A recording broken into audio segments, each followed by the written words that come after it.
तो तुलसी पर जल चढ़ाना और तुलसी का सेवन करना कितना चमत्कारी है, इस बारे में तो पंडित जी आपको बहुत बार बता चुके हैं। लेकिन तुलसी की परिक्रमा आपके लिए कितने फायदेमंद साबित हो सकती है, ये भी जान लेते हैं पंडित जी से। बताएं पंडित जी। देखिए,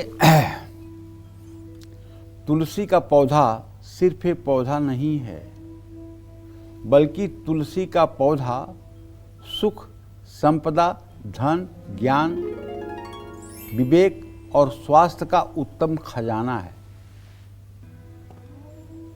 तुलसी को जल चढ़ाकर उसकी परिक्रमा करने से सेहत के लिए बहुत फायदा होता है। तुलसी में औषधीय गुण हैं। तुलसी में जल चढ़ाकर और उसकी परिक्रमा करने से तुलसी के आसपास की सकारात्मक और दैवीय शक्ति प्राप्त होती है। एक बात बताऊं आपको, भारतवर्ष में आज के 40-50 साल के पहले जब घर बनते थे तो घर ऐसे बनते थे जिसमें बीच में आंगन होता था। आंगन के चारों तरफ कमरे होते थे और बीच में आंगन होता था जिसमें ऊपर खुला आकाश होता था, और उस आंगन के मध्य बीचों बीच एक तुलसी का पौधा लगाया जाता था और जिसका नित्य महिलाएं पूजन करती थी और परिक्रमा करती थी। तुलसी का जो पॉजिटिव रेडिएशन है वो पूरे घर को आह्लादित और आनंदित करता था। लेकिन अब लोगों की जीवन शैली बदली है। अब घरों में आंगन नहीं बन रहे हैं, अब घर का नया डिजाइन हो गया है।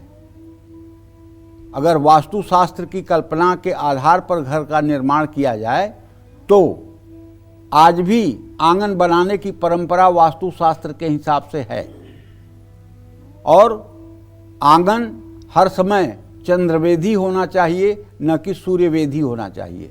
ये सूर्यवेद वो है जिसकी लंबाई पूर्व पश्चिम ज़्यादा हो, चौड़ाई उत्तर दक्षिण कम हो, वो सूर्यवेदी स्थान होता है।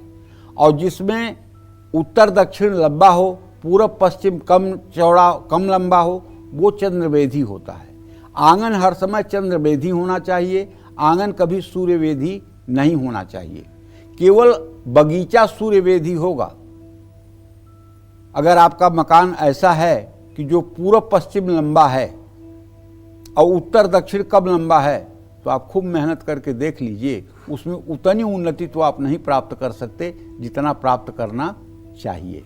तो कहने का मतलब ये है कि पहले हमारे यहाँ तुलसी प्राणों की तरह हर आंगन में होती थी, लेकिन अब भी जो लोग तुलसी के पौधे को अपने घर के ईशान कोण में स्थापित कर लेते हैं, गमले में ही स्थापित कर लेते हैं, और जिस घर की महिलाएं रोज तुलसी मैया की पूजा करती हैं और तुलसी के पास बैठ करके ओम नमो भगवते वासुदेवाय मंत्र का जप करती हैं, तुलसी के सामने घी का दिया जलाती हैं, मैं दावे के साथ कहता हूँ ऐसे घर की महिलाओं को देखने से दुर्भाग्य दूर हो जाता है। ये साक्षात लक्ष्मी होती हैं जो तुलसी की पूजा करती हैं। ये कोई सामान्य नारी नहीं होती हैं। तुलसी की पूजा करने वाली स्त्रियां सामान्य नहीं होती हैं, इनमें साक्षात लक्ष्मी निवास करती हैं, और ये जिस घर में रहती हैं उस घर का अभ्युदय उत्थान होता है।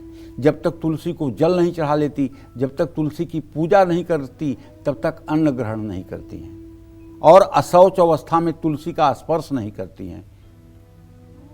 शुद्धता के साथ तुलसी के नीचे रोज शाम को घी का दिया जलाती हैं।